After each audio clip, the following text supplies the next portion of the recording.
Seja muito bem-vindo a mais um episódio do Olhar de Especialista, o podcast do Bradesco que explora o mundo de investimentos junto com você. Aqui é o PH, como de costume, conduzindo aqui essa editoria, e estou com o Tailan e hoje um episódio muito especial, hein, Tailan? Hoje o episódio vai ser bastante especial, pessoal. Nós estamos indo para o capítulo número 33 do Olhar de Especialista e para isso trouxemos para o papo de hoje duas pessoas que verdadeiramente são muito especializadas no tópico que nós vamos tratar, que eu tenho certeza que está impactando a vida de todo mundo aqui que tá escutando esse podcast. É o seguinte, após quase um ano de Selic a 13,75%, o Comitê de Política Monetária, o famoso Copom, optou por cortar a taxa básica de juros. A decisão por redução foi unânime, mas a intensidade dividiu o comitê, sendo que 4 votaram em um corte de 0,25% e 5 integrantes, incluindo o presidente do Banco Central, Roberto Campos Neto, votaram em um corte de 0,50%, ou seja, um corte mais forte. Hoje, no Olhar de Especialista, iremos entender as implicações desse movimento para a economia, para seus investimentos e, claro, como que isso impacta as nossas vidas. Só uma observação, né, PH? Isso daqui é bem importante. Há quase um ano atrás, nós também gravávamos o primeiro capítulo aqui do podcast. E o nome era o seguinte: Mar calmo não faz bom marinheiro. Será que agora o mar já deu uma acalmada? Ainda fazendo uma comparação com o mar, será que a gente já atravessou aquela famosa passagem de Drake e o pior ficou para trás?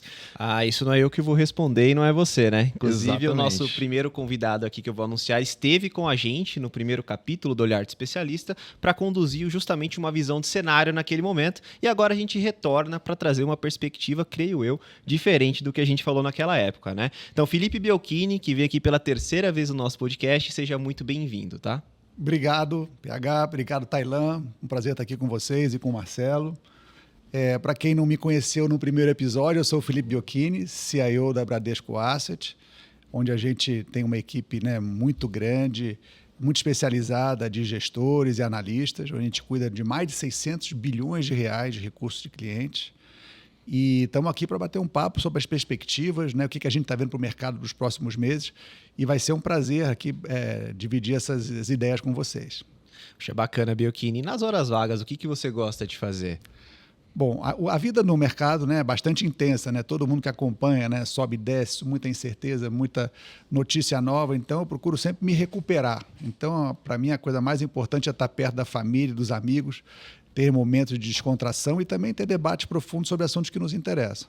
Uma paixão que eu tenho também, que me ajuda muito nisso, é a parte esportiva. Eu gosto muito de fazer jiu-jitsu, que me ajuda muito também a manter o foco, ter disciplina e também desenvolver um espírito de lealdade, que é muito bacana, que eu trago isso para toda a minha vida. Então, né, bem próximo aí dos amigos, da família e fazendo atividade física para poder recuperar as energias e voltar no dia seguinte com bastante foco para encarar o mercado. Mais uma pessoa para a gente convidar para a Olimpíada, então. Exatamente, jiu-jitsu, aí não vai discordar do Biolchini, por favor, viu, PH? Não, o que é isso? Jamais. E é a terceira vez, inclusive, que o Biolchini está aqui conosco, tá guardado aquele almoço, né? Sim, com certeza, é verdade, você lembrou muito bem. De fato, não pode esquecer, né? E aqui também já introduzindo o nosso segundo convidado, também já participou conosco do programa, na época veio discutir a respeito de inflação, se de fato a gente deve seguir com esses 3% como meta de inflação. Foi uma discussão muito boa, que ele trouxe muitas ideias. Fica tranquilo, ainda não está elegível a regra do almoço. É a segunda vez que vem aqui conosco. Marcelo Toledo, economista-chefe da Bradesco Asset. Seja muito bem-vindo ao nosso podcast. Por favor, Toledo, eu já gostaria que você se introduzisse aqui aos nossos ouvintes. Fala-se um pouco de quem é você no mercado financeiro. Tailan, obrigado primeiro pelo convite, você, PH aqui também. E, obviamente, dividindo aqui com o Felipe Biolchini esse podcast sobre aqui o cenário econômico e também de mercados. Eu estou no Bradesco faz um tempo razoável, quer dizer, e acompanhando a economia internacional e brasileira junto com uma equipe que é bastante dedicada, bastante experiente, bastante qualificada e que tem como principal mote ali ajudar a gestão a gerir os recursos, né, de uma maneira eficiente e também ajudar os nossos clientes. Então, a gente também tem publicações, participa de apresentações, reuniões, para que a gente tenha esse contato também direto com os clientes da Bradesco Asset e também do Grupo Bradesco como um todo. Bacana, perfeito, Toledo. A gente observa que existe um grande fornecimento e munição de informações para os gestores que são necessárias e que vem diretamente desse lado econômico, né? O entendimento dessas variáveis que permeiam o nosso dia a dia, sem dúvida, isso é de extrema importância. E além disso, eu gostaria de entender aqui de você o que você faz além do lado profissional, né? O que você faz na sua vida pessoal, nas suas horas vagas? Então, eu já tive aqui no podcast, eu falei que eu fazia canoagem, né? Então, caiaque, canoa havaiana. Mais um esportista. Então, desse lado do esporte, eu não posso repetir. Então, eu vou colocar outra coisa que eu fui desenvolvendo ao longo do tempo e, particularmente, na pandemia também me ajudou, que foi a cozinhar. Então, eu já fazia algumas coisas, brincava de fazer, por exemplo, comida japonesa e tal. E depois eu fui aprendendo a fazer pizza, a fazer pão. Então, eu estou me especializando nisso agora, além de outras... vamos dizer, culinárias ali. Então, é um pouco do que eu gosto de fazer, além dessa questão esportiva aí, que eu já mencionei que não valia. Já sabemos onde vai ser pago. Eu estava pensando nisso. E detalhe, tem uma coincidência muito grande. Um dia desses eu falei para minha mulher que eu queria aprender a fazer comida japonesa, porque eu sou péssimo na cozinha. Só que comida japonesa você não precisa muitas vezes fritar, você faz ali cru, né? Então é um bom passo, eu acredito, para dar aquele primeiro... para iniciar nesse mundo, né? Já pode pedir uma ajudinha pro Toledo. Exatamente, eu vou dar pedir umas dicas depois. Exato. Bom, pessoal, agora vindo para nossa pauta, quando a gente fala de cenário econômico, geralmente a gente começa pelo ambiente internacional e depois a gente faz um funil para chegar no Brasil. Só que a proposta aqui da nossa conversa de hoje é fazer o contrário, né? Então eu já diria que, inclusive, a nossa pauta já é uma pauta ousada de início. Porque a ideia é a gente começar, na verdade, com o contexto de Brasil e países emergentes e depois a gente trabalhar justamente o restante do mundo com foco ali nos países desenvolvidos. Então acho que a gente pode começar aqui o nosso bate-papo justamente discutindo um pouco sobre essa dicotomia entre países emergentes e países desenvolvidos, como que isso aconteceu ao longo do tempo e por que agora parece que está diferente. Porque a gente sempre olhava o país desenvolvido com uma ótica de oportunidade maior do que países emergentes e agora parece que está um pouco ao contrário. Eu gostaria que vocês colocassem um pouco disso na mesa. Claro, eu acho que é um ótimo ponto. Isso me permite começar, então. A gente, obviamente, está no mundo discutindo como principal tema a inflação. Então, é o principal problema econômico desde 2021 e depois a gente teve, ao longo de 2022, vários aumentos de juros nos países desenvolvidos, já tinham começado em vários países emergentes e em 2023 ainda progredindo como principal tema. Certeza que isso também vai ser o principal tema em 2024, provavelmente por outro ângulo, que não é tanto a preocupação com a alta da inflação, mas sim com a discussão de queda de juros. Então, a gente teve, ao longo desses 2 anos e meio, diria assim, de preocupação com a inflação global, os países emergentes começando o aumento de juros antes dos desenvolvidos e sendo muito mais agressivos também. Apesar do FED ter sido ter feito um aperto bastante agressivo ao longo do ano passado, os países emergentes foram muito mais longe e também foram muito mais rápidos na resposta. Quando a gente olha o ciclo atual, quer dizer, a principal diferença que eu acho que tem não é tanto o que a gente está vendo de comportamento da atividade da inflação entre emergentes e desenvolvidos, porque ambos têm, digamos, uma inflação que está em queda, cheia, núcleos que estão em queda e também uma atividade que está melhor do que o esperado, tanto no mercado de trabalho quanto, geralmente, olhando o PIB. Mas tem uma diferença muito importante, que é os emergentes, eles subiram a taxa de juros para muito acima do neutro. Então, acho que o que está diferenciando muito mais os emergentes dos desenvolvidos nesse momento é que os emergentes, eles estão, e a América Latina é um caso bastante evidente nisso, os emergentes estão com taxas de juros muito acima do neutro. A gente está com o FED, por exemplo, com 5,5%, acima do neutro também, mas no caso do Banco Central Europeu, um aumento que não foi tão agressivo assim. E aí, traduzindo aqui para o Brasil, a gente teve já uma desinflação bem importante ano passado, tanto do índice cheio quanto dos núcleos, mas a gente ficou durante 6 meses aqui no Brasil com núcleos girando em torno de 5,5% em termos anualizados nesse primeiro semestre, até o comecinho, eu diria, ali, ou até metade do segundo trimestre, para ser mais preciso. E desde então a gente tem visto uma queda adicional de núcleos. Então, eu acho que essa queda de juros que o Tailan já mencionou aqui no Brasil tem a ver com isso. Quer dizer, a gente está no estágio mais avançado e principalmente com juros muito mais altos, do que o neutro em relação aos desenvolvidos. Esse conceito de juro neutro, eu gostaria de fazer aqui uma analogia, porque eu acho que é importante para todo mundo entender, né? Então, pensem que a gente tem alguns movimentos para aquecer ou desaquecer a economia e tem estágios que a economia ela fica neutra, ou seja, ela não anda nem para frente nem para trás. O conceito de juro neutro é a taxa de juros nominal que nós temos, ou real, que não aquece nem desaquece a economia. Quando o juro está acima do neutro, é justamente um movimento visando desaquecer a economia. Quando o juro está abaixo do neutro, você visa aquecer a economia. Pensando que a economia fosse um burrinho, tá lá? Então imagina, você tem lá, né, o burrinho andando, quando o burrinho está andando, você está fazendo o quê? Você está aquecendo a economia, certo? Então o juro está abaixo do neutro. Agora, quando o burro está parado, ou seja, quando você quer parar esse burro que está correndo, você faz o quê? Você coloca o juro acima do neutro. Então esse conceito ele é importante para todo mundo entender um pouco do ciclo que a gente está entrando agora. Então a gente está no momento que o juro está muito acima do neutro para frear essa economia e naturalmente trazer essa inflação para dentro da meta, para a partir de então a gente eventualmente começar de novo o movimento de aquecimento da nossa economia, né? É claro que esse conceito de juro neutro ele é bastante útil, digamos assim, para você pensar sobre política monetária, mas os bancos centrais nunca sabem qual é exatamente esse valor. Nem no longo prazo, nem no médio prazo, e muito menos no curto prazo, nessa alta frequência, ou ainda nesse ambiente que a gente está, que foi, vamos dizer, repleto de choques, né?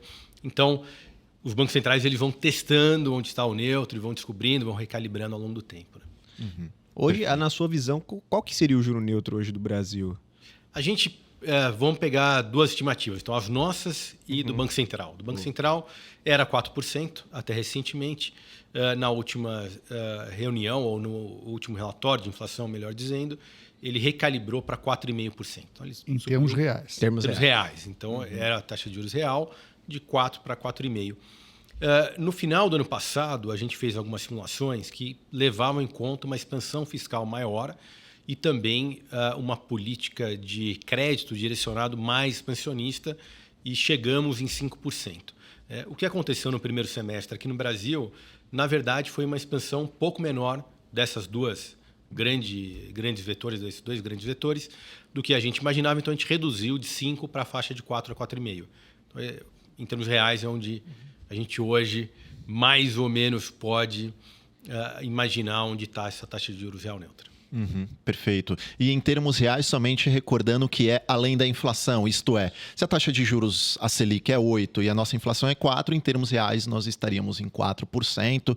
Aí, enfim, existe essa discussão de qual seria o juro neutro, entre 4%, 4,5%, 5%, enfim, mas seria praticamente este o conceito. Toledo, você falou a respeito do primeiro trimestre. Ali no primeiro trimestre, aqui no Brasil especificamente, nós passamos por algumas questões envolvendo crédito, e até mesmo no exterior aconteceram alguns casos referentes a instituições financeiras passando por uma situação mais complicada. Enfim, o primeiro trimestre ele foi difícil do ponto de vista global e local. A gente poderia dizer que o Brasil, naquele momento, ele estava mais ou menos ali com a nota 2.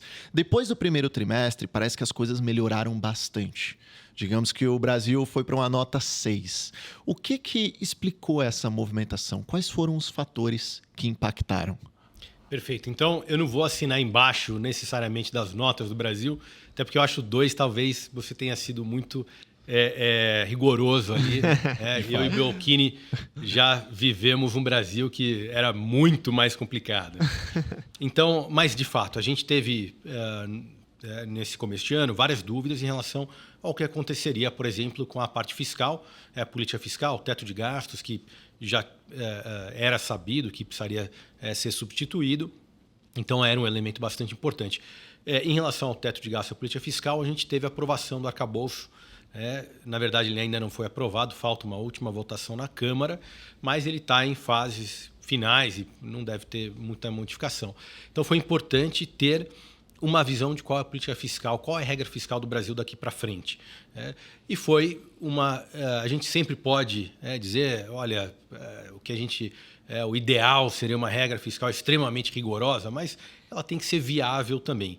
Dentro do arcabouço aprovado, a gente tem parâmetros que, digamos assim, trazem alguma previsibilidade boa, colocam limites claros ali para o crescimento da despesa. Então, eu acho que a gente consegue, digamos assim, ter um horizonte mais favorável do ponto de vista da política fiscal. Também tinha a questão da definição da meta de inflação, né?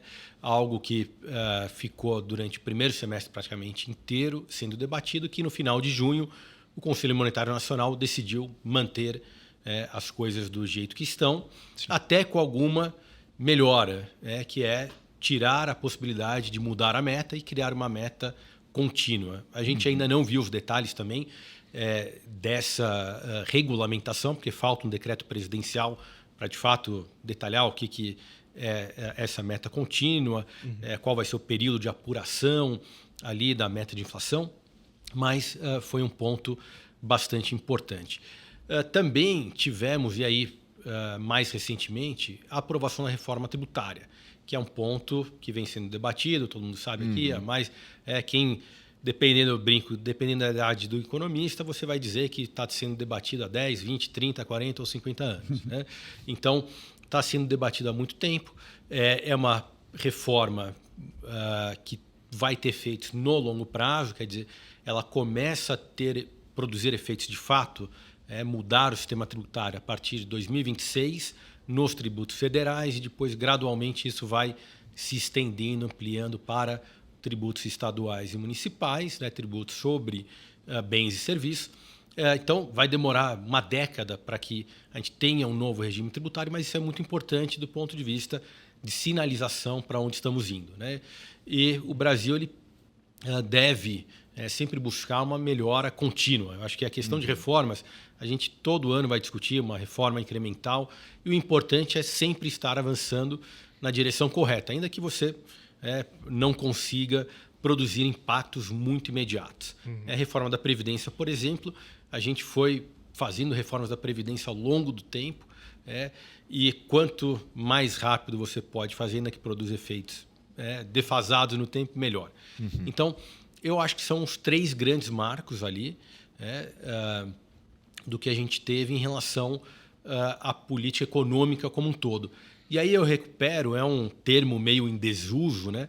O tal tripé macroeconômico junto com reformas, mas no final das contas, o que existia de debate no primeiro trimestre do ano do mercado era, olha, o tripé vai ser mantido, e vai ter reformas econômicas? E basicamente a resposta eu acho que é sim. O tripé macroeconômico, vamos lembrar que era responsabilidade fiscal, câmbio flutuante também no sentido de uma economia aberta, então acordos comerciais, etc. Inflação sob controle, então tem a ver com regime de metas e reformas econômicas. Então isso foi mantido com alguma inflexão. Então a responsabilidade fiscal ela é um pouco diferente do que a gente viveu com o teto, né? Você não tem uma despesa que é constante em termos reais ao longo do tempo, mas que pode crescer um pouco. A inflação, o regime de metas, que você manteve o 3, mas eventualmente também buscando ali alguma flexibilização em relação ao horizonte de atingimento. E eu acho que nas reformas a gente também avançou com a tributária e na parte internacional ou de câmbio, a gente basicamente, eu acho que está seguindo a trilha dos últimos vários anos, que é tentar acordos comerciais. São difíceis, então tem um acordo sendo debatido com a União Europeia, enfim, outros temas, mas basicamente o desejo, né, de atração de capital estrangeiro, de abertura da economia, continua aí existindo com bastante firmeza.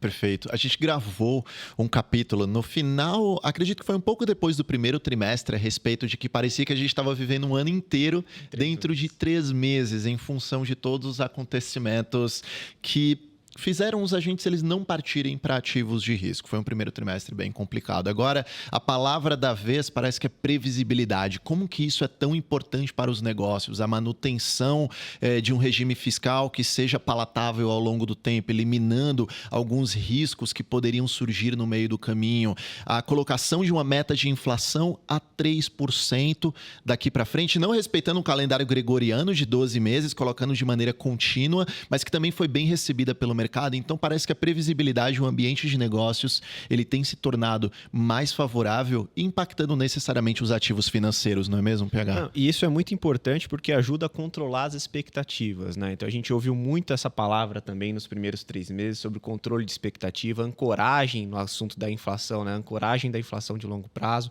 Isso era colocado, inclusive, nos discursos do Comitê de Política Monetária. E a gente observa que a partir do segundo trimestre, quando esses riscos de mais de longo prazo foram diminuindo, naturalmente as expectativas começaram a ficar mais ancoradas. E a gente começou a ver números mais próximos do que do que era esperado, na verdade, pelo comitê, pelo Banco Central. E aí, já pensando, inclusive, nos mercados, Belchini, também teve uma reação muito forte. Porque quando a gente olha os primeiros 3 meses, a gente estava efetivamente com os preços muito descontados, incorporando todo esse enredo de risco que foi relatado aqui pelo Marcelo. Mas quando a gente observa a partir do segundo trimestre, as melhoras elas começam a acontecer, principalmente com a apresentação do arcabouço ali no finalzinho de março. Em abril, os mercados já começam a incorporar. Primeiro, pelo mercado de juros, a gente viu uma descompressão forte das curvas de juros, e depois a Bolsa começa a responder de forma muito latente. Como que foi observar isso sobre o aspecto de gestão e, naturalmente, qual foi a classe, em meio a todo esse contexto, classe de ativo, que mais te surpreendeu? Olha, a situação realmente mudou bastante, mas ela, de uma certa maneira, voltou para qual era a expectativa no final do ano. Só para lembrar, a expectativa no final do ano, a gente já tinha, vamos dizer assim, feito um grande trabalho de combate à inflação, já tinha uma expectativa que a taxa já estava elevada já há algum tempo, que a eleição era uma eleição que tinha um debate político muito grande, mas ela não traria uma grande modificação em relação aos conceitos, né, do tripé macroeconômico, da percepção do qual é a receita econômica que o Brasil deve seguir. Mas, de fato, assim que o governo tomou posse, começaram a ter alguns debates que eu posso chamar assim de algum tipo de antagonismo entre a prudência macroeconômica e a situação social, né? Então, isso que elas talvez não pudessem conviver na mesma situação. Isso gerou uma incerteza muito grande, porque, de fato, a grande maioria dos agentes, dos investidores, dos analistas, acreditam que a melhor maneira de você cuidar do social é ter uma economia em ordem, com previsibilidade, com inflação cadente. A inflação, de fato, é o pior efeito macroeconômico em relação à questão social. Não existe programa social que combata o impacto negativo da inflação. Então, portanto, ali no primeiro trimestre, esses debates ainda tinha muita incerteza, que estavam gerando surpresas, né, no mercado e como acho que comentaram também, aspectos microeconômicos específicos, grandes empresas tendo alguns eventos de crédito. Então, o mercado teve algumas perdas e isso gerou uma aversão muito significativa, conforme comentado. Acho que o mercado que mais chamou atenção, porque de fato largou na frente e foi para um nível que a gente até já abordou aqui, foi a taxa de juros, vamos dizer assim, curtas, a taxa de juros até o final do ano 2024. Elas foram muito rapidamente para o que a gente pode chamar de juro neutro. Então, quando elas estão ali, foram para perto de 9%. Se a gente fizer a conta que o Marcelo falou, 4,5%, 5%, com um juro real aí de 4,5%, você chega nos 9%. Então, a gente estava em 13,75%, e a curva de juros descomprimiu de uma forma tão significativa que ela chegou ali, a precificação no final do ano de 2024, perto de 9%.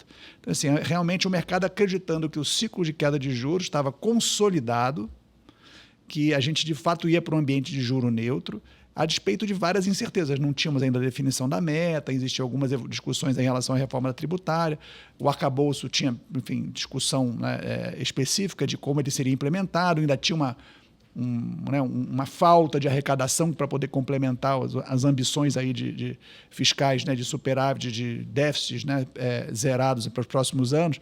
Então, tinha algumas incertezas, então o mercado foi muito rápido, né? Foi lá para 9%. Eu acho que isso ajudou a criar esse ambiente também, que acabou trazendo a Bolsa, que estava tendo um pouco mais de dificuldade, e depois também teve toda a valorização do real.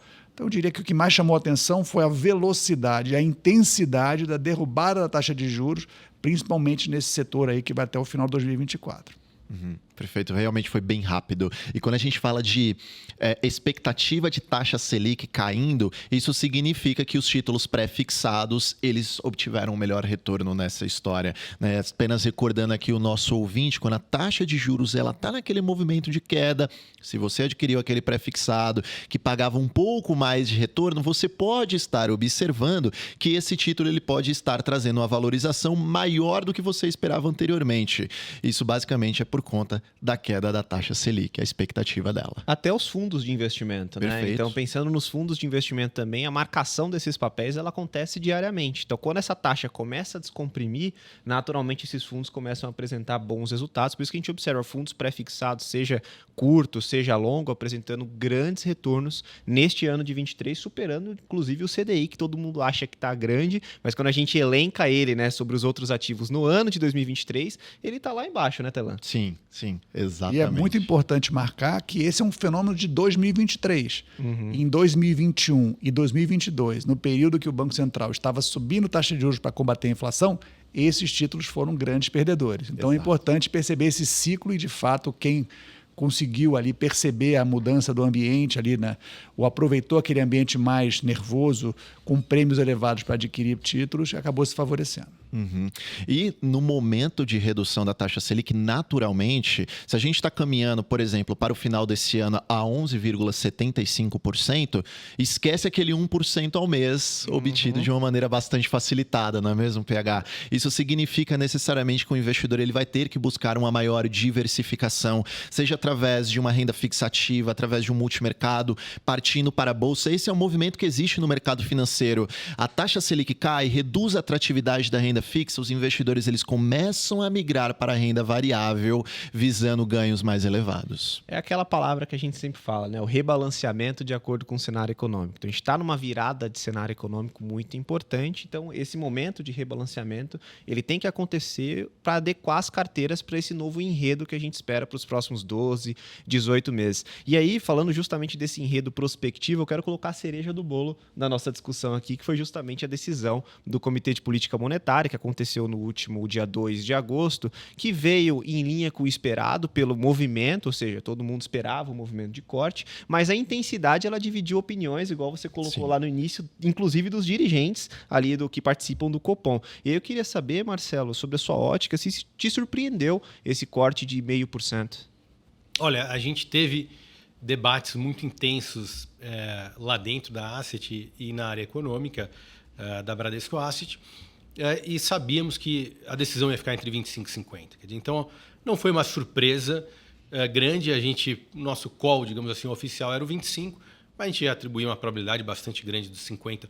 Quer dizer, de qualquer forma, eu vinha enfatizando que o passo não seria 25. Então, a gente estava discutindo apenas um detalhe que é como começaria o passo. E eu, pessoalmente, acho que às vezes a gente fica, né, o mercado todo, muito apegado a quase uma suposta etiqueta de começo de ciclo, né?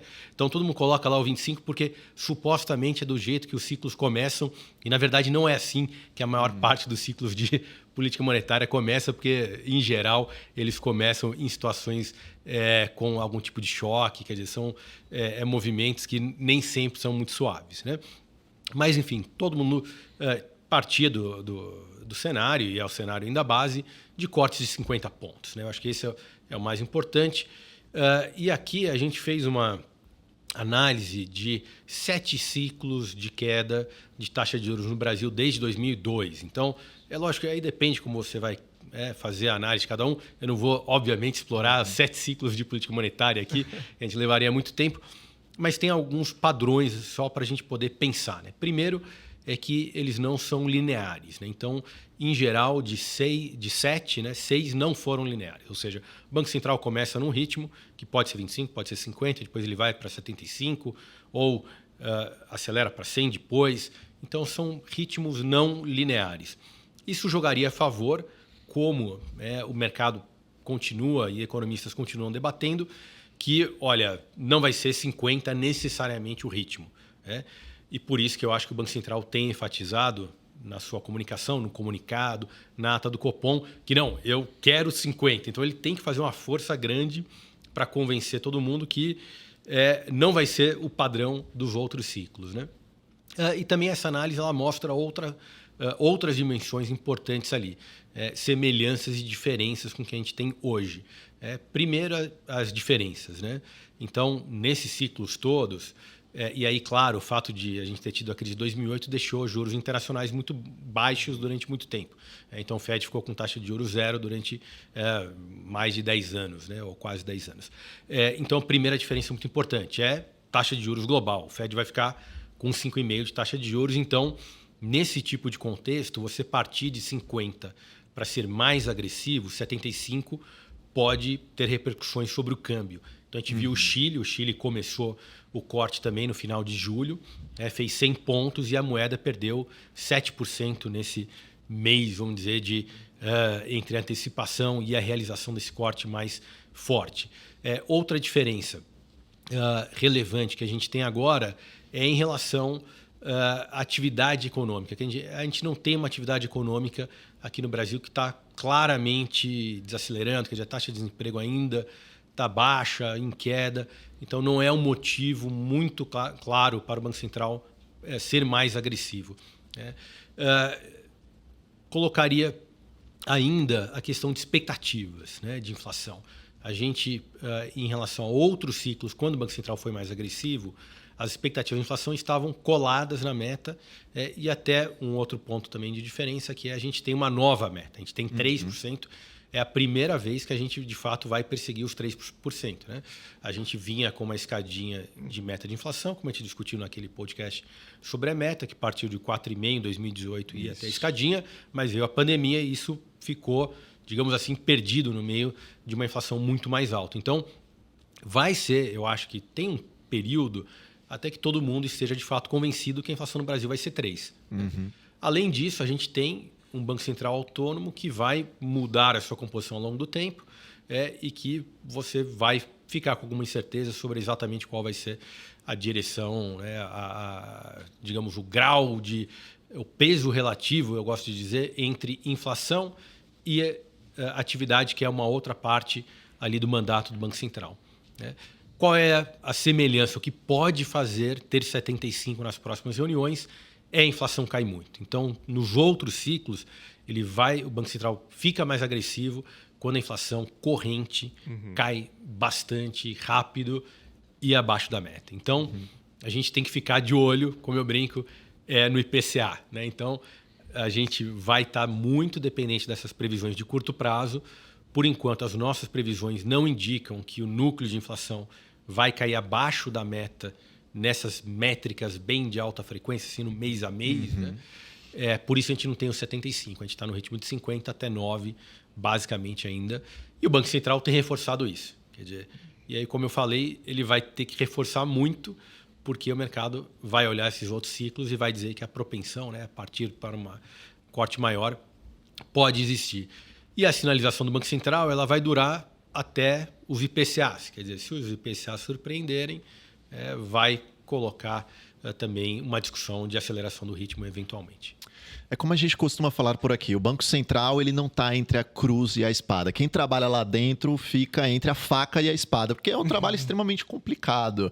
Você tem que adotar uma postura de não subir tanto a taxa de juros, porque se você fizer isso, você vai travar o consumo, vai travar financiamento, investimento na economia real, porém você também não pode deixar a inflação ficar descontrolada, então você também não pode praticar uma taxa de juros tão baixa e você ainda tem que observar um ambiente externo, entender onde que os Estados Unidos está posicionado com a taxa de juros dele, porque se esse diferencial com os Estados Unidos reduzir muito, a gente perde atratividade, como você falou, né, Marcelo, do ponto de vista de investimento, por exemplo, em renda fixa, e muitos dólares iriam sair aqui do Brasil. Isso faria a nossa moeda desvalorizar bastante, como aconteceu a exemplo do Chile que você citou aqui para nós. Então, realmente, esse trabalho do Banco Central ele é extremamente complicado.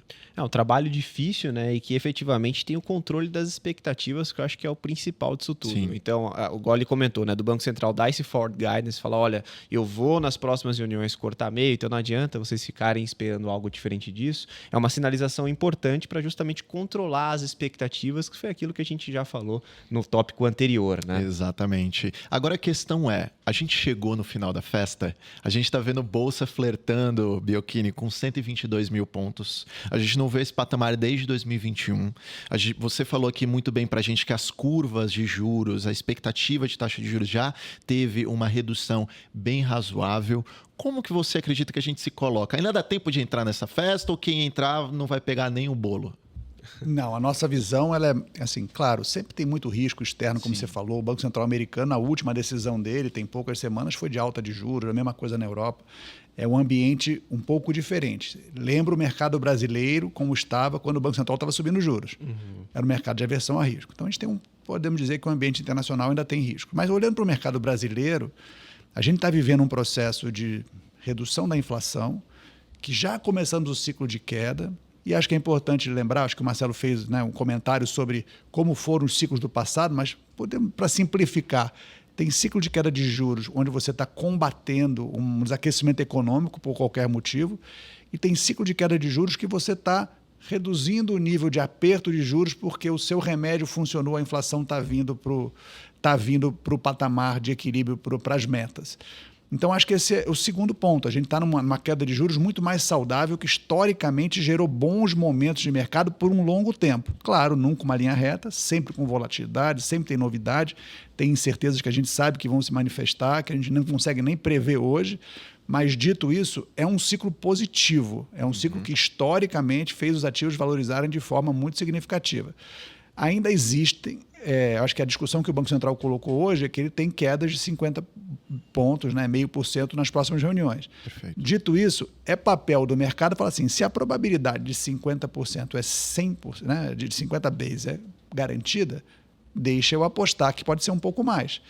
Vai sair o IPCA agora, daqui a poucos dias, né? E vão sair vários índices de inflação, vai querer vir mais abaixo do que imaginado. Então, acho que o mercado vai tentar flertar sempre com uma queda a mais e antecipar essa queda. Dito isso, a parte curta da curva, que é essa que está em 9%, talvez ela possa cair um pouco mais. Essa discussão do juro real neutro é muito importante. Onde é que a gente deveria passar?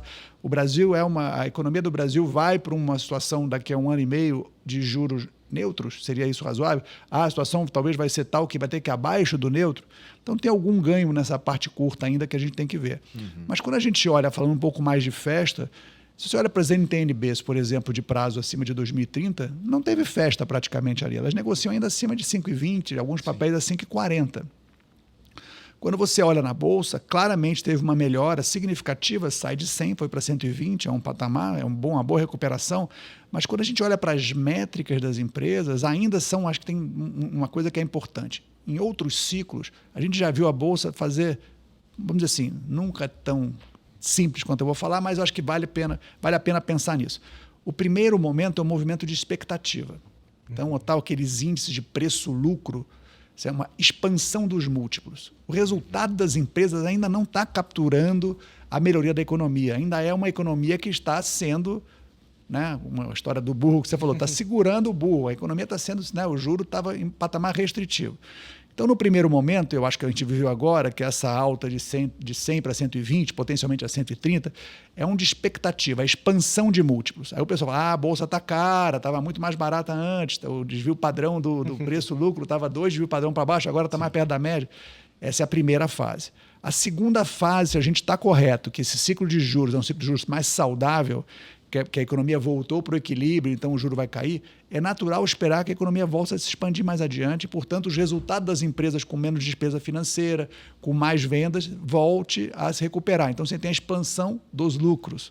Então, é razoável imaginar que, num ciclo mais alongado, a gente possa ter, de novo, uma alta significativa da parte de renda, das ações no mercado de renda variável em função dessa segunda parte do ciclo que ainda está para se desenvolver. A gente vai ver isso ao longo do final do ano, olhando para 2024, quando o mercado de ações geralmente olha para 1, 2 anos à frente. Acho que isso é uma coisa que ainda está, vamos dizer assim, ainda está no começo. Não começou. As empresas não estão trazendo resultados muito melhores porque a economia, porque o juro caiu 50 pontos. Então, a gente tem, de fato, espaço para oportunidades importantes. E outra coisa também que está chamando a atenção da gente é que você tem a oportunidade, hoje a gente vai discutir mais adiante sobre carteira diversificada, hoje em dia você consegue fazer alocação em dólar no Brasil com taxa de 6,5%. Então você já imaginou, vamos voltar 2, 3 anos atrás que a gente tinha taxa de juros negativas, hoje você consegue ser rentista em dólar. Não vai ser o 1% que você comentou, mas alguma coisa 0,40, 0,50 em dólar. Então a gente começou a ter hoje, no cardápio do investidor, várias boas oportunidades. Então, de fato, no meu entendimento, a festa ainda está começando.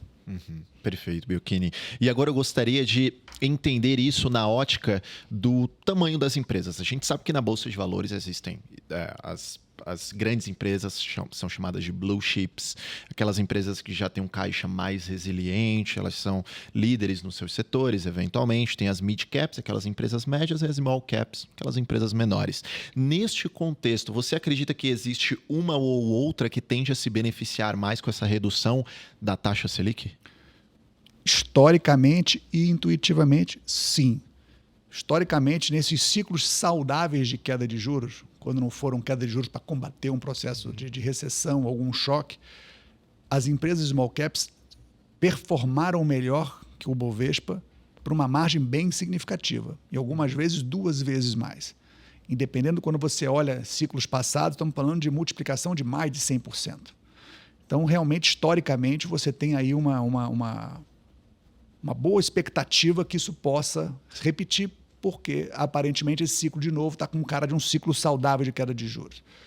E de novo entra naquela discussão de expectativa. Imagina no ambiente de 2021, 2022, incertezas muito grandes, e até no primeiro trimestre, como a gente comentou, são empresas menores, com muito menos colchão de liquidez, muito menos acesso a investidores, muito mais incerteza em relação ao seu futuro, portanto, as expectativas em relação a elas eram muito mais deprimidas em comparação com as grandes empresas que conseguem passar por um período muito mais amplo, por um ambiente mais desafiador.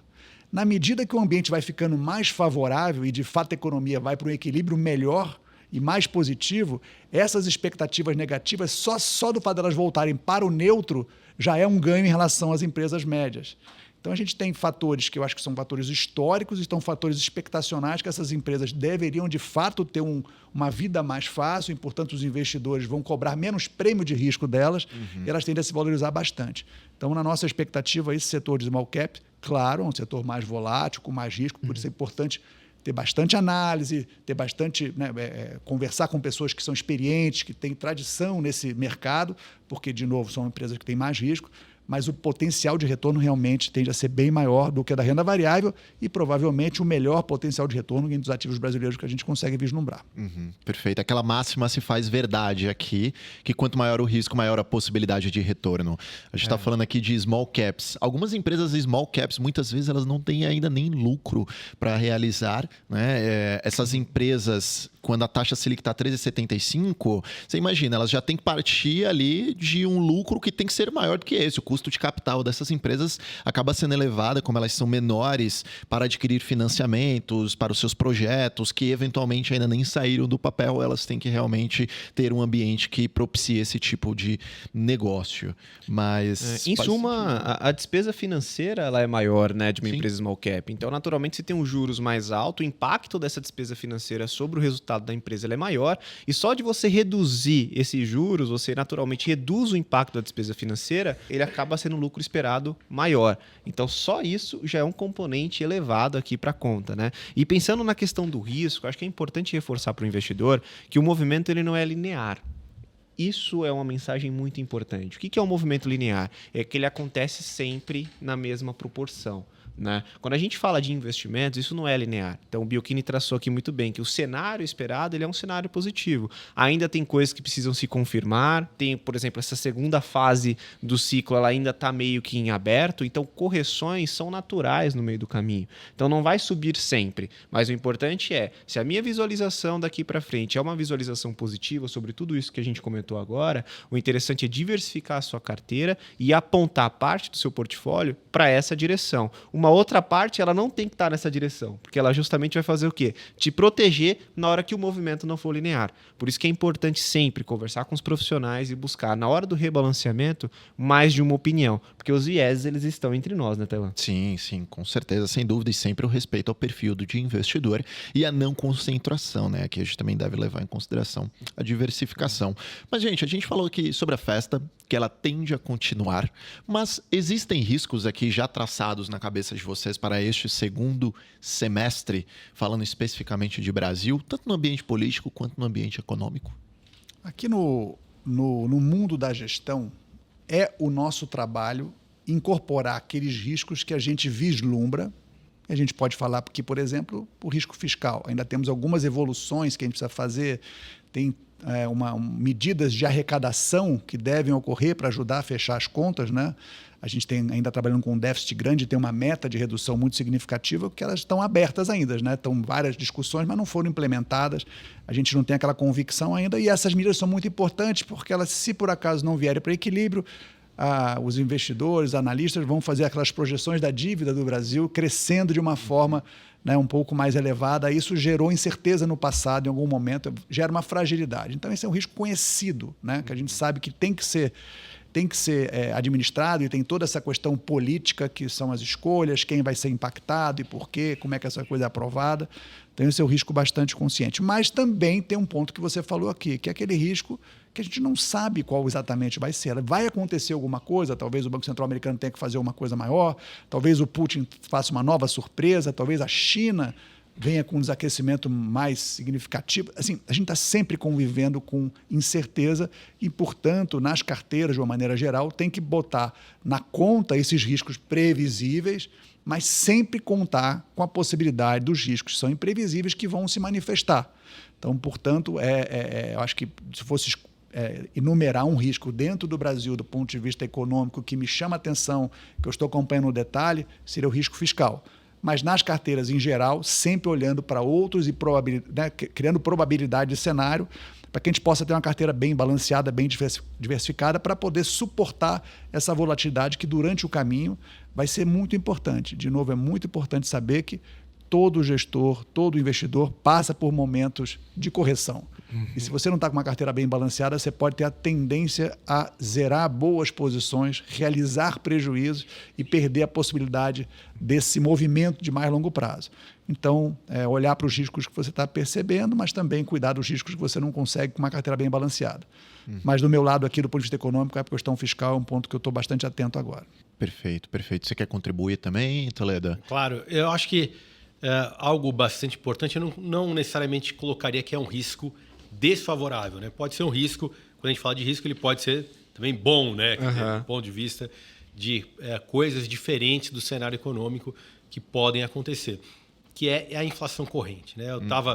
A gente começou falando disso, que de fato os bancos centrais eles estão muito dependentes do que está acontecendo com a inflação corrente.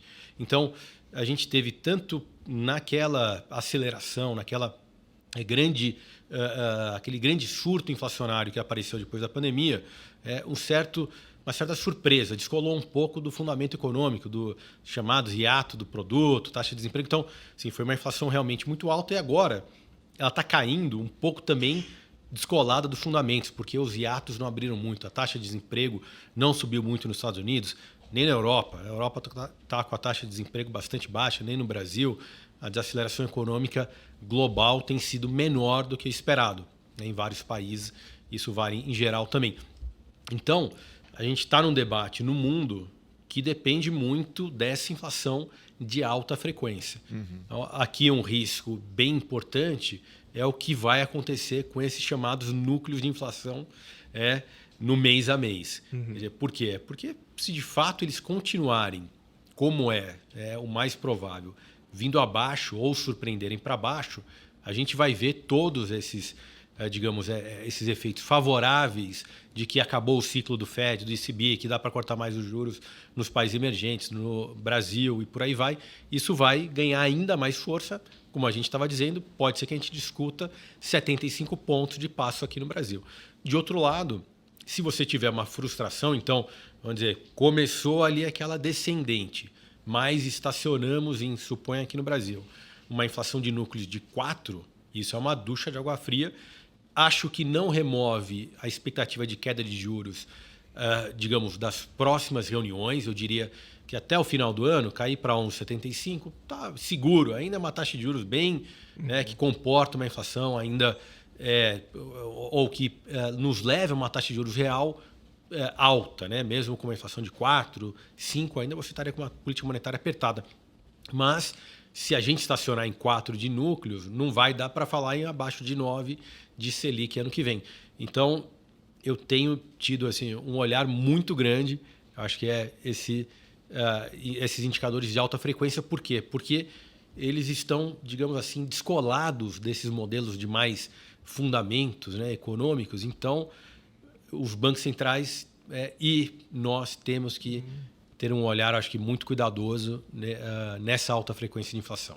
Então é um risco de assimetria positiva, pelo que eu entendi aqui, sobre o aspecto de inflação, né? Então a gente tem um risco de ter surpresas mais positivas do que a gente eventualmente coloca hoje. Seria mais ou menos isso. Nos parece que assim, isso é muito, digamos assim, no curto prazo, né? Então é essa dicotomia que a gente tem chamado a atenção entre os modelos mais estruturais, digamos assim, ou seja, aqueles que relacionam a inflação, a taxa de desemprego, ao que está acontecendo com o PIB, com as expectativas, com a inflação passada, que estariam dizendo, olha, a inflação não vai cair no mundo, né? Isso vale para o mundo tanto assim.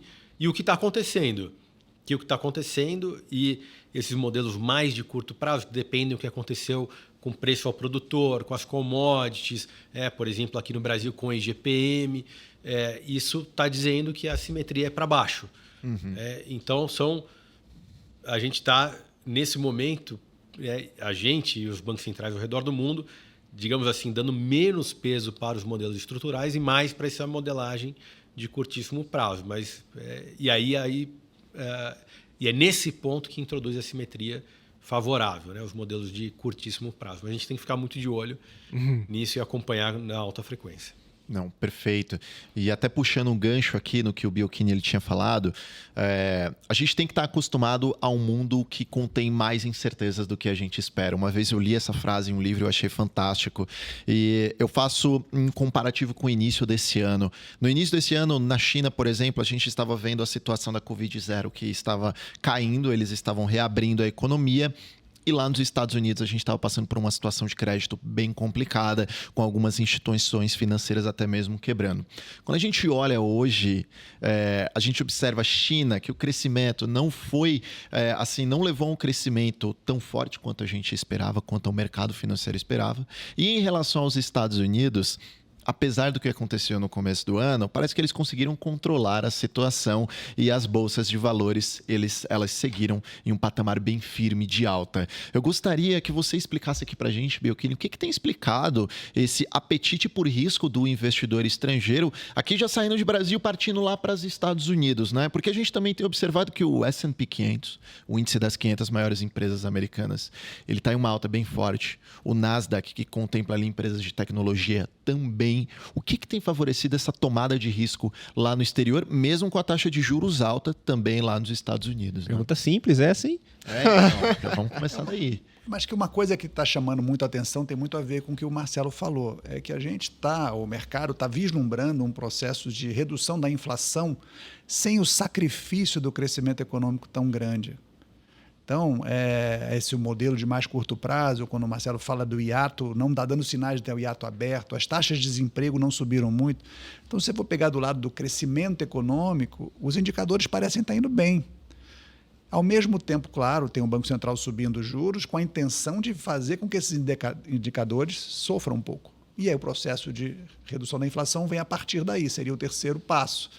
O que está acontecendo é que você, de fato, subiu o juro bastante, e não teve o impacto econômico, pelo menos por enquanto. A gente chegou a ter alguma turbulência no setor bancário no primeiro trimestre, precisou de alguma ajuda, eventualmente pode ser um assunto que vai surgir de novo, a gente está acompanhando de perto.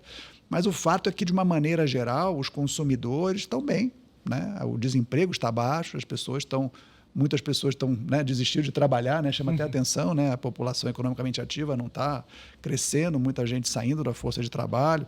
Então, você tem um ambiente econômico muito mais favorável que seria o imaginado, só para lembrar, muitas pessoas discutiam que neste momento do ano os Estados Unidos estaria dando sinais de recessão. Exatamente. Então, é uma expectativa que essa recessão não vem, ou vai ser mais branda, o famoso pouso suave, que gerou esse ambiente. Trigado, eu acho, de forma bastante relevante em algum momento, por um setor de tecnologia. Eu acho que essas inovações, vamos chamar de inteligência artificial, mas não só ela, mas eu acho que a inteligência artificial deu uma luz para um setor que tinha sofrido bastante no ano de 2022, né? Que tinha tido tinha muita reprecificação, né, desses ativos de tecnologia, e você viu altas significativas. Então, olhar as principais empresas de tecnologia mais conhecidas, sobem todas elas mais de 50%, algumas chegando a perto de 100% de alta esse ano. Então, teve essa reprecificação da tecnologia trigada para, olha, realmente tecnologia é caro e eu não posso ficar de fora porque essas empresas são transformadoras.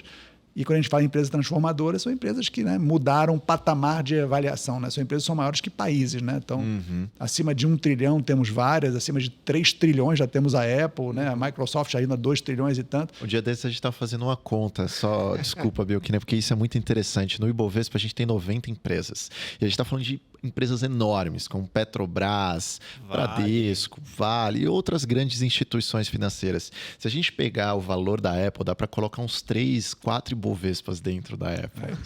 Então, é uma empresa de um peso bem, bem forte. E elas, o valor delas, você pode chamar que ela está cara, mesmo que ela caia um tanto, ela, assim, de fato gerou valor porque ela ganhou mercado. Tem a ver com as receitas, com os lucros e tudo mais. Então, os investidores falam, não posso perder se tiver uma nova Apple, eu quero participar. Então, tem um pouco disso, a tecnologia.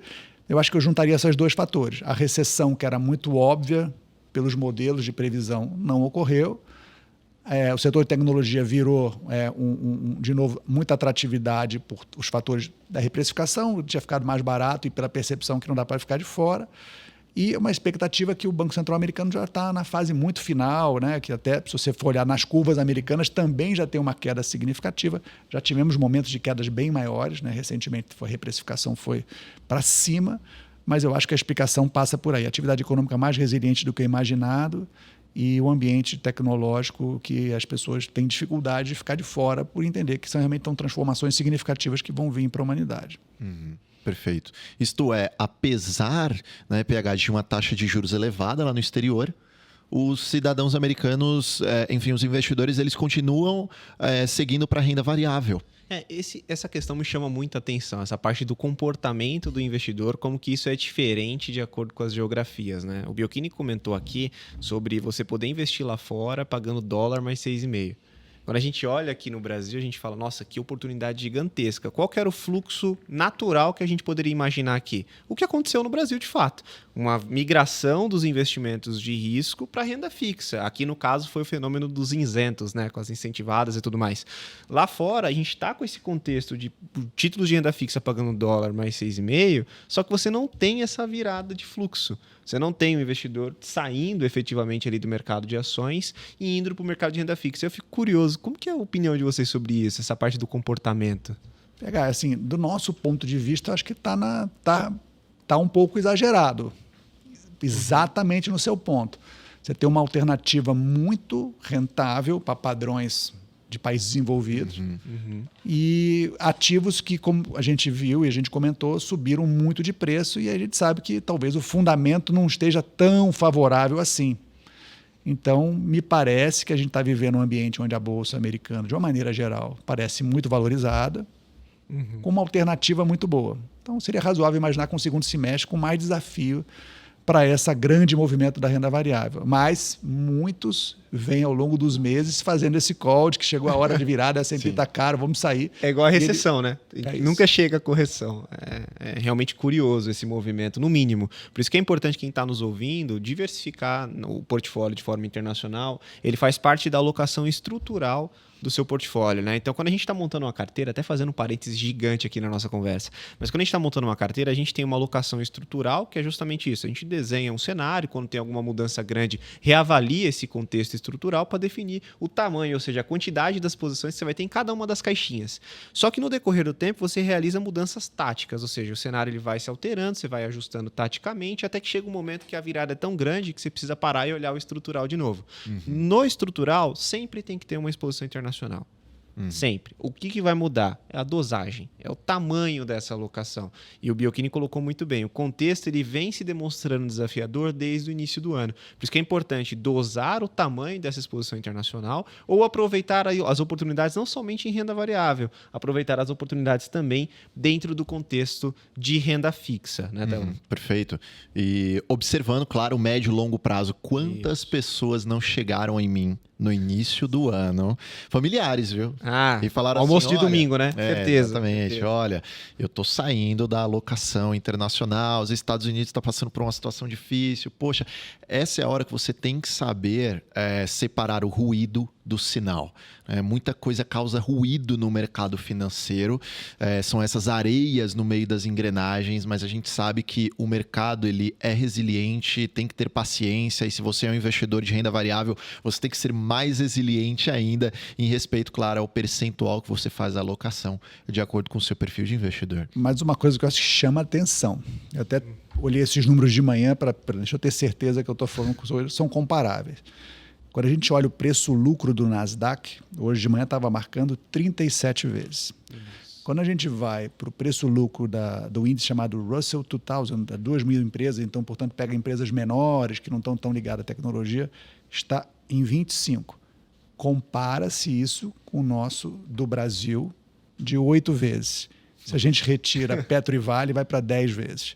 Então é importante também a gente ter em perspectiva o que a gente está falando. Lá é muito bom, mas muita gente já viu também, né? Perfeito. Então não dá para perder esses indicadores, são muito simples, não explicam toda a história, mas dada a magnitude da dispersão, eu acho que conta uma história positiva para o nosso mercado também, olhando para frente se as coisas caminharem na direção que a gente imagina. Perfeito. E eu até vou fazer aqui uma explicação para os nossos ouvintes. O índice PL que o Bielchini se referiu é um dos mais famosos do mercado financeiro. Ele é como se fosse uma métrica de payback, ou seja, o tempo que você vai demorar para obter o seu dinheiro de volta. Faz uma relação entre o preço da ação e o lucro por ação. Então, digamos, a empresa tem um preço de R$20, ela tem um lucro de R$2 em termos anuais, a gente está falando aqui de um PL de 10, ou seja, demoraria aproximadamente 10 anos. Aqui simplificando bem a conta, tá, gente? Bem de padeiro mesmo, para você obter o retorno daquele investimento de volta. Como o Bielchini falou, lá no exterior, o PL ele é bem mais elevado, ou seja, você precisa ficar bem mais tempo no investimento para aparentemente conseguir retornar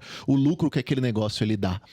Voltando ao pensamento estrutural, né? Dado tudo que a gente conversou agora, o estrutural de carteira para Brasil tende a ter uma participação maior do que o estrutural 8 vezes de PL internacional. Muita oportunidade, né? Exato. E tem gente achando que a festa não comeu. Cara, para mim nem chamaram as pessoas ainda. Vamos com calma, vamos com calma. Mas aqui eu queria também pegar a perspectiva de inflação, porque o Bielchini falou sobre as pessoas observando que eventualmente o Federal Reserve, o Fed, já tenha chegado ali, ele está no 5,25%, 5,5%, buscando combater essa inflação. Toledo, gostaria de saber a sua opinião. Parece que os bancos centrais desenvolvidos eles estão caminhando para uma inflação mais reduzida, caminhando para uma taxa de juros mais baixa gradativamente, né? Você acredita que os Estados Unidos ele vai dar o passo inicial nessa conversa? Como que está a inflação lá nos Estados Unidos? Queria que você passasse um pouco mais essa perspectiva aqui para nós. Então, se a gente retomar um pouquinho, quer dizer, um termo que o Bielchini usou aqui, que é a desinflação sem custo, né? Ou com um custo menor, pelo menos até o momento, em várias economias. A mesma coisa, ou de forma importante, né? Isso vale particularmente para os Estados Unidos. Então, eu diria, isso tem o seu exemplo maior ali na economia americana. O Fed ele começou esse processo de aumento de juros dizendo o seguinte: não, é possível, tem um caminho para a gente reduzir a inflação sem de fato provocar uma recessão. E o argumento principal, que até o presidente do Fed falava com frequência, que era o Powell, que era: vamos reduzir o desequilíbrio, principalmente no mercado de trabalho, que tinha um excesso de empresas tentando contratar pessoas, né? Então, no auge ali dessa demanda por funcionários, né? Por emprego que existia ali, era um nível de 12 milhões de vagas abertas aproximadamente, e muito maior então do que pessoas que estavam procurando emprego. E aí, todo o raciocínio vamos ao longo do tempo, as empresas vão eliminando essas vagas abertas e você pressiona menos os salários, né? Então, e o mercado olhava, e mesmo nós, e dizíamos: não, isso é uma é um cenário que dificilmente vai acontecer. É muito bom para ser verdade. Nunca aconteceu, ou acontecia com muita raridade na história americana. A gente comparava vários ciclos de aperto de política monetária, o que acontecia, qual que era a necessidade de aumento da taxa de desemprego, de queda do PIB, ou pelo menos o PIB ficar crescendo abaixo do potencial. A gente mesmo, na Bradesco Asset, chamava do cenário de... A gente não apostava em recessão nos Estados Unidos, mas dizia que ia ter um growth recession, que é um termo que ao longo da década de 90 foi usado, que era um crescimento, não ia ter uma queda do PIB, mas ia ter um crescimento bem baixo, bem abaixo do potencial. Né? E o que está acontecendo é melhor do que todos esses cenários, inclusive do Powell. Né? Nem o Powell, com o seu cenário céu de brigadeiro, acertou. Por quê? Porque o job openings, essas vagas abertas, também não caíram muito. Elas passaram de 12 milhões para 9 milhões e meio, mas ainda bem acima do número de pessoas procurando emprego. Então, é isso. Quer dizer, tem uma surpresa, mesmo nos cenários mais otimistas, né? De uma inflação que está em queda. Os núcleos de inflação nos Estados Unidos eles chegaram nessa métrica que a gente chama nervosa, né? 3 meses dessazonalizado, anualizado. Então, é meio um palavrão aí, né? Mas é tentar ver como está aquela inflação bem de curto prazo. Chegou a 7 e nos últimos dados está em 3, em torno de 3,5. Vamos arredondar aqui. Olhando para frente, esse movimento tende a continuar, que é combinar uma economia que ainda é razoavelmente bem, empregos sendo criados, um PIB crescendo razoavelmente num patamar perto do que seria a tendência, com a inflação em queda. Então, aqui a gente tem uma situação que o Fed não tem muito incentivo para subir os juros adicionalmente. Por quê? Porque a inflação está em queda, a despeito de ser uma grande surpresa, como eu falei, a despeito de parecer quase...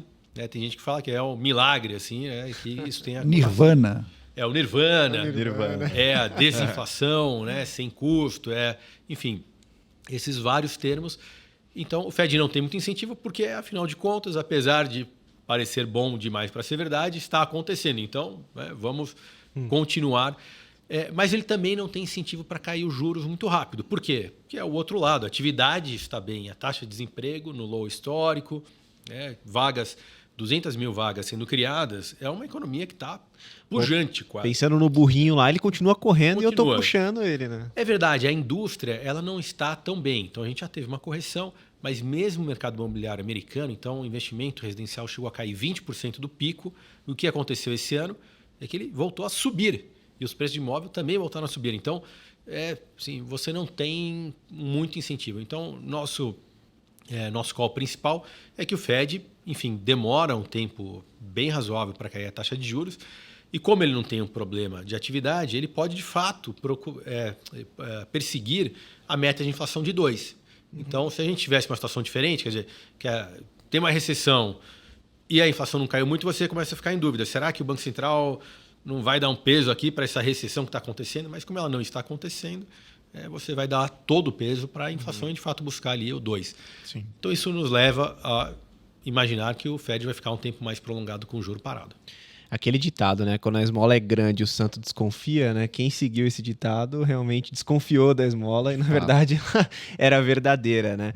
Vindo, então, para o Oriente, a gente falou bastante aqui já dos Estados Unidos, citou, de alguma maneira, um pouco ali do velho continente. Eu queria falar um pouco de China, porque a China também surpreendeu, de certa forma. A gente começou o início do ano com uma expectativa grande por conta da reabertura e isso foi frustrando no decorrer dos meses. Eu queria saber, olhando para esse segundo semestre, Toledo, como é que está a sua perspectiva para a China?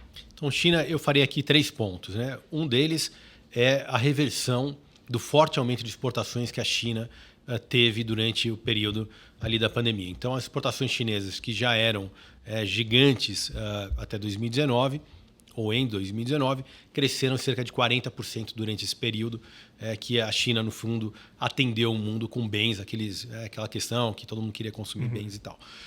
Então, a gente está tendo uma reversão desse processo bastante intensa, o que tende, naturalmente, a ser um desafio ali para a economia chinesa.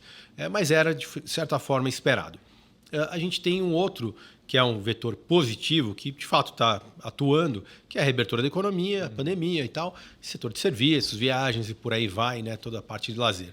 Então, esses dois, talvez eles estejam se equilibrando não seria um grande problema. Expectativas de crescimento da China ainda perto de 5%, digamos assim, uma maravilha, né? Eu sempre gosto de lembrar, a China já tem hoje uma renda per capita que é mais de 1/3 acima do Brasil. Então a China está num estágio de desenvolvimento já que crescer 5% é uma coisa muito boa, espantosa, é um grande feito. E aí o meu terceiro ponto, que é o grande problema que eu enxergo, que é o setor imobiliário.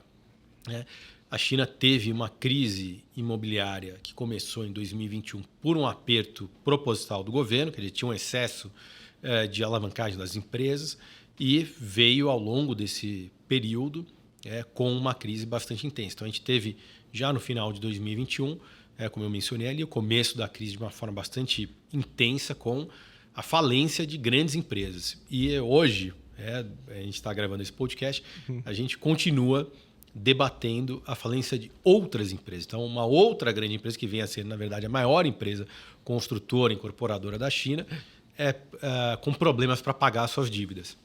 Então, acho que o que nos mais preocupa, do ponto de vista do crescimento chinês, é que essa crise imobiliária ela não teve fim, ela não foi resolvida. O governo tem dado sinais de querer prover estímulo, mas não tem conseguido resolver. Esse que é um problema, digamos, muito importante para atingir a economia. De uma forma, um pedaço muito grande da economia. Como a gente também deve enfatizar, essa reabertura da economia e o crescimento da China ainda continua sendo muito bom do ponto de vista da agricultura. Quer dizer, a demanda dos consumidores continua existindo, aumento de renda per capita, você querer melhorar o consumo de alimentos, por aí vai. Então, do ponto de vista para o agronegócio brasileiro, ainda isso não vai acabar. Quer dizer, já para quem está na parte de siderurgia, mineração, tem que ficar um pouco mais de olho nessa questão do setor imobiliário chinês, que é, digamos assim, uma questão global da maior relevância, né? Então, ainda não foi estabilizada a situação do ponto de vista de crise do setor imobiliário. Então, a parte de commodities metálicas, de uma forma geral, tende a ser bem impactada justamente por conta dessas incertezas, né? E a gente falou de muita incerteza, principalmente no ambiente global. E eu queria saber, Bielchini, como é que você está navegando em meio a tantas incertezas, olhando o portfólio internacional? Olha, a gente está animado, né? Só que muito atento aos riscos. Então, é um grau, a direção é uma direção positiva, né? Porque a gente entende que é um ciclo que está razoavelmente previsível. A gente teve, de novo, um grande surto de inflação, um combate tradicional. Potencialmente a inflação está, como o Marcelo mencionou, em alguns indicadores, demonstrando já uma redução significativa. Ainda tem uma parte importante dela para reduzir, para de fato a gente dizer que o jogo foi ganho, mas o fato é que a gente está são ciclos previsíveis que historicamente foram bons para os investidores. Tem mercados que vão muito na frente e eventualmente vão sofrer correções, já começamos sobre isso aqui. Então a atenção tem que estar sempre muito redobrada. Mas hoje a gente tem uma boa expectativa. É um ciclo econômico muito mais favorável. A economia, eu costumo, depois de tanto tempo de mercado, é muito mais difícil navegar no mercado financeiro quando o debate é de recessão, é de falta de crescimento. Esse é como se fosse um pecado original. Tudo fica difícil. A atuação do Banco Central, toda a parte fiscal de arrecadação, toda a parte social fica muito mais convulsionada. Enfim, a gente está vivendo um ambiente diferente. Então, de novo, é uma postura mais animada, mas com muita cautela, olhando aquilo que já andou muito, aquilo que ainda tem espaço para andar, usando referências do passado que hoje, de fato, a gente consegue ver, mas identificando que é um bom momento para os mercados. Claro, o Brasil e os emergentes viveram uma fase um pouco diferente dos desenvolvidos, mas colocando tudo isso em perspectiva, acho que dá para a gente ter bons retornos olhando para o futuro próximo. Perfeito. Ou seja, está colocando em prática aquele otimismo cauteloso. Achei que você ia falar, ou seja, o mar agora está calmo. Pode ser. Não diria tanto, assim, não tem como a gente ter muita certeza, né? Mas agora vamos para a nossa conversa de elevador, o nosso famoso elevator speech. O nosso bate-bola aqui vai ser bastante bacana. É o seguinte, se vocês pudessem listar um desafio para esse semestre agora, para esse segundo semestre de 23, qual risco vocês colocariam na mesa? Hoje acho que eu já mencionei, o risco fiscal, é que eu estou mais atento. Perfeito. A gente tem uma necessidade de aumento de arrecadação muito significativa E é muito difícil aumentar imposto no Brasil, dado que a nossa carga já é elevada e os grupos que vão ser mais afetados do que outros vão se manifestar, vão se posicionar. Então, existe dentro do nosso cenário um equilíbrio fiscal que ocorre ao longo dos próximos anos e ele pode ser desafiado se a gente não for capaz de trazer medidas que o mercado entenda como críveis e, obviamente, a discussão para onde vai a dívida. Então, é um risco que pode ajudar ou pode atrapalhar um pouco a gente ter um ambiente mais tranquilo. Perfeito. Eu colocaria a questão da inflação de curto prazo. Então, acho que, do ponto de vista, dos economistas, onde eu vejo que a dedicação nos Estados Unidos, na Europa, no Brasil, na China não, porque não tem plano de inflação, mas nos outros todos os países, no Chile, na Colômbia, no México, etc., esses países que a gente não mencionou, eles também estão dependendo muito da inflação corrente, né? Qual vai ser o comportamento? Eles têm dinâmicas diferentes, mas, em geral, também essa dinâmica que é uma atividade ainda razoavelmente boa, mas com uma inflação que caiu mais do que se imaginava, né? Então, está abrindo espaço em alguns lugares para debater queda de juros, e aqui no Brasil, como a gente disse, vai ficar o debate. É 50 ou será que pode ir para 75? Né? Gostei dessa deixadinha, hein? Já fica um Exatamente. corte aqui. Já fica um corte. E detalhe, eu achei interessante aqui o ponto do Biocchini, porque eu também já tinha pensado a respeito disso. No novo arcabouço fiscal, que está em tramitação no Congresso, como colocado aqui pelo Marcelo, eles colocam na mesa a necessidade de cumprimento de superávit fiscal para os próximos anos. E a gente sabe que aqui no Brasil os gastos eles são muito rígidos do funcionalismo público. Logo, muito possivelmente, para cumprir com o superávit primário, teria que vir de aumento de receita, necessariamente através do aumento de tributação, mas a gente também sabe que isso afeta a popularidade do governo, então vai ficar realmente ali uma sinuca bem difícil enfim, vai ficar uma sinuca de bico ali difícil de ser enfrentada, um grande desafio, né? Aos amantes de futebol, uma bola dividida. Exatamente. E vindo aqui para a nossa segunda questão da conversa de elevador, qual que é o conselho de vocês para o investidor que está diversificando a carteira neste momento? Acho que o primeiro e o de sempre, estude. Nunca a gente sabe o suficiente. Dá para entender muito sobre economia, sobre mercado, sobre ativos, sobre produtos. Então, faça o dever de casa, é muito importante aprender, é muito importante ter essa curiosidade. E se aconselhe com as pessoas que são experientes, íntegras, que têm treinamento. Então, acho que tem uma oportunidade muito grande, eu acho que é um trabalho que a gente vê vários profissionais que podem ajudar o investidor nessa jornada de ganhar mais conhecimento, para ter um pouco mais de tranquilidade. Como a gente comentou antes, os investidores estavam sendo poupadores praticamente no CDI, rendendo 1% ao mês, sem volatilidade. É natural que esse ambiente mude e, para isso, um pouco mais de conhecimento sempre é importante para você poder suportar essa volatilidade e não cometer o pecado original do investidor, que é vender na baixa, quando toma o primeiro prejuízo, e comprar na alta, porque vê a euforia de mercado. Então, para evitar esse pecado, que é a certeza de perder dinheiro, estude e se aconselhe com as pessoas experientes.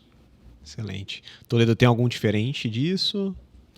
Olha, eu diria primeiro que tem que acompanhar PH e Tailã, As recomendações aqui de todo o time de investimentos, né? Que sempre.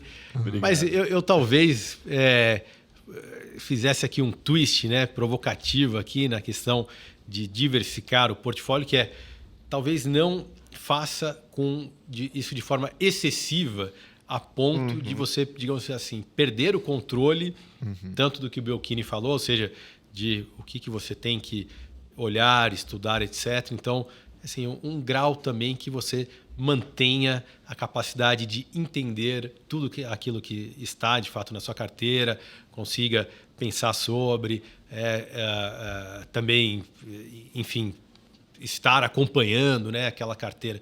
Então, às vezes, se você tiver 200 mil coisas para acompanhar, para estudar, etc., pode ficar muito complicado. E aí até assim a gente pudesse algumas coisas que são boas do ponto de vista de fundo de investimentos, é que você muitas vezes pega um fundo de investimento como de crédito e ali tem centenas, né, dezenas de papéis, ou às vezes, e você não precisa ficar acompanhando. Então, às vezes você, ao invés de diversificar, digamos assim, diretamente no seu portfólio, você pode fazer isso pelo fundo de investimento que traz algo que tem gente acompanhando. Então, São diferentes opções, não que não possa existir a outra.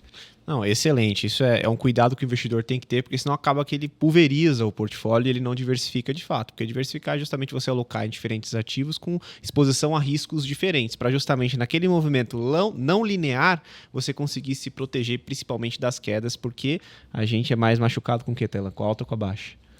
Vai depender do tipo de investidor, né? Mas a baixa... Baixa marca, né? Marca. Exatamente. Tem que tomar cuidado com o movimento que o Biocchini falou aqui pra gente, de você fazer aquilo de vender na alta e comprar na baixa. Esse movimento, esse pensamento contracíclico é difícil de ser colocado em prática, né? Mas eu acho que o Toledo tá querendo inverter aqui a mesa. Ele elogiou aqui a gente pra gente pagar o almoço pra ele, entendeu? Exatamente. Mas, pessoal, é o seguinte, pra terminar aqui, gostaria de saber de vocês. E aí pode repetir, porque o Biocchini está aqui pela terceira vez, você pela segunda vez, Toledo. A indicação de um livro ligado ao mercado financeiro e outro fora desse contexto para os nossos ouvintes também acompanharem.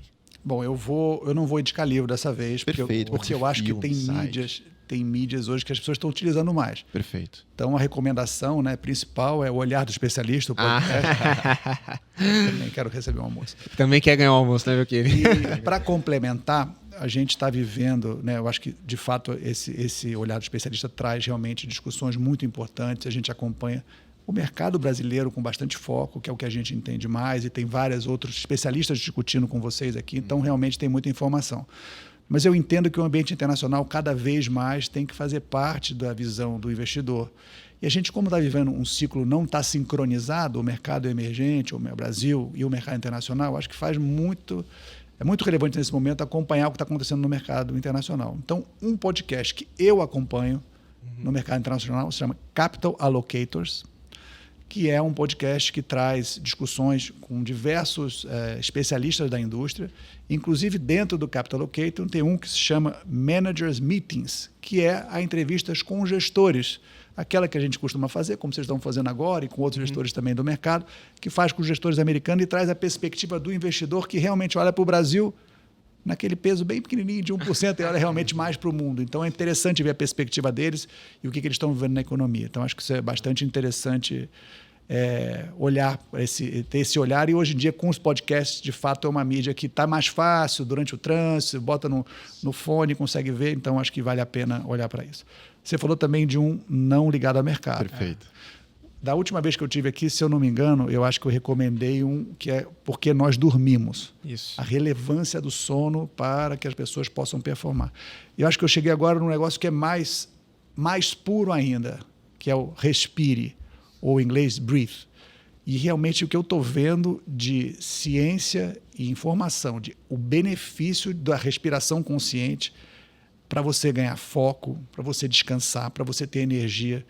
Eu estou vendo fotos. Hoje eu vi uma foto de uma tenista treinando para um campeonato que vai ter com um esparadrapo na boca. Ela está aumentando a respiração nasal para poder ter mais resistência ao gás carbônico. Então, de fato, as pessoas estão cada vez mais focando nessa tecnologia de conseguir utilizar da respiração como uma ferramenta muito forte para ganho de eficiência, para você suportar a volatilidade de mercado. A gente falou.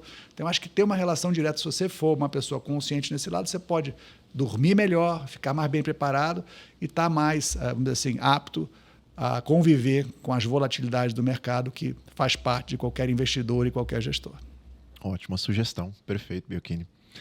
Toledo? Bem, eu vou sugerir um livro mais, né? O livro mesmo, tradicional ali, que eu li recentemente e me chamou muito a atenção, que é o The Chile Project. Então, é um livro em inglês, escrito por um economista chileno, sobre o Chile, naturalmente, né? Chama The Chile Project, escrito por um economista chileno, mas um economista chileno que está há muitos anos nos Estados Unidos, um grande pesquisador, o Sebastian Edwards.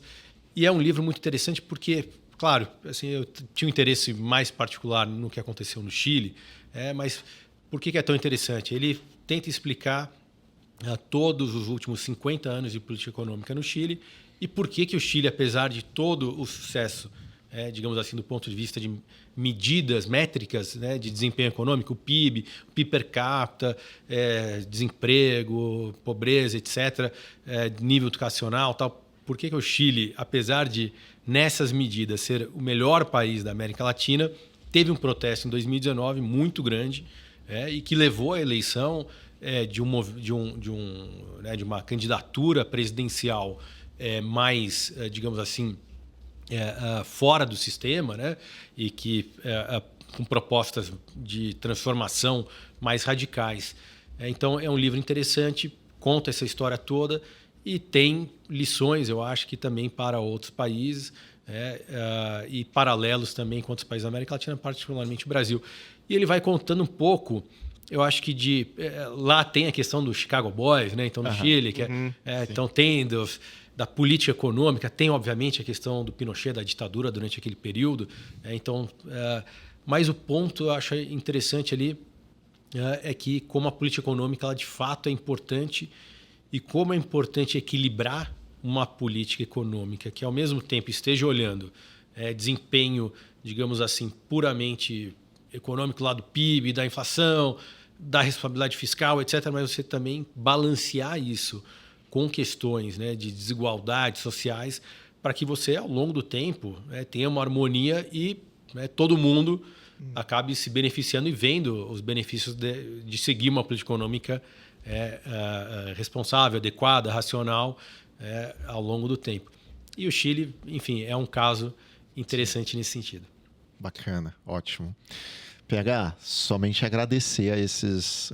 É um grande prazer tocar isso daqui, viu? Como cara? sempre, né? Em áudio é um prazer, em vídeo... Então... Exatamente, parece que passou 10 minutos. É importante, hoje tem vídeo, né? A gente tá ficando... Exatamente, tá no YouTube do Prime, então você que está nos ouvindo no Spotify e quiser acompanhar na íntegra o vídeo, só buscar lá no YouTube, né? Exatamente, mas Biochini, Toledo, agradeço a vocês dois pela participação. Sei que não é fácil vocês liberarem 2 horas do dia de vocês para estarem aqui conosco. Entendo que vocês têm que estar conectados ali diretamente com a gestão. Então é um grande privilégio. Agradeço extremamente a vocês da Bradesco Asset por virem aqui contribuir conosco no Olhar de Especialista. Queria deixar aqui a palavra final também com vocês. Então, eu gostaria de agradecer o convite de vocês e agradecer a área de investimentos por esse novo convite aqui para a gente falar um pouquinho do cenário. Virão próximos, com certeza. Já antecipo, né? Eu também. Só tenho a agradecer a você, Tailan, PH, pelo convite. É um prazer estar aqui de novo, aqui conversando com o Marcelo e também com todos os nossos colegas, né, que vão poder observar e poder ver esse debate, se interessar, né, cada vez mais pela parte de investimentos tão relevante para todos nós e também para todos os nossos clientes. Então, mais uma vez, muito obrigado. É um prazer estar aqui com vocês. Excelente. E você que nos ouviu ou que nos assistiu, não esqueça de curtir, comentar e compartilhar esse episódio com aquele amigo ou aquele familiar, né, Tailan, que quer saber como investir nesse cenário de queda de taxa de juros. E lembrando que para acompanhar seus investimentos no Banco Bradesco e outras instituições financeiras, baixe o Investe Mais Bradesco. É uma forma rápida de consolidar seus investimentos, um verdadeiro consolidador. Esse foi mais um episódio do Olhar de Especialista, o podcast que explora o mundo de investimentos junto com você. Obrigado.